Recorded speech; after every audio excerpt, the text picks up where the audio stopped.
On va revenir au municipal, Albin, où de nombreuses petites perles je ne vais pas dire qu'elles ont égayé l'actualité, mais enfin, il y a eu quelques détails et anecdotes croustillantes. Oui, des anecdotes, en effet, Perico, de nombreuses anecdotes électorales, on va les appeler comme ça. On va commencer par la commune d'Arès, en Gironde, où la matinée électorale avait mal commencé pour le maire sortant, Xavier Danet, puisqu'il a carrément été mordu par un chien près d'un bureau de vote. Rien de très grave, je vous rassure, voire même mieux, il a même été réélu avec un peu plus de 50% des suffrages. Et puis, il y a aussi des votes, disons, très créatifs. Dans la Loire, par exemple, un électeur a inscrit le nom de l'acteur Timothée Chalamet pour devenir maire de Chambon-sur-Lignon. Un bulletin, bien évidemment, déclaré nul.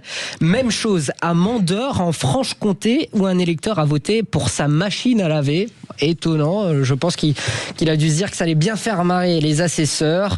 Et puis, il y a aussi les petits couacs administratifs du côté de Casté et Castillon, en Gironde. Une candidate avait tout simplement été oubliée dans l'arrêté préfectoral. Et dans les Landes, un candidat s'est présenté sans bulletin de vote, pensant que la mairie s'en occupait. Oui, ça fait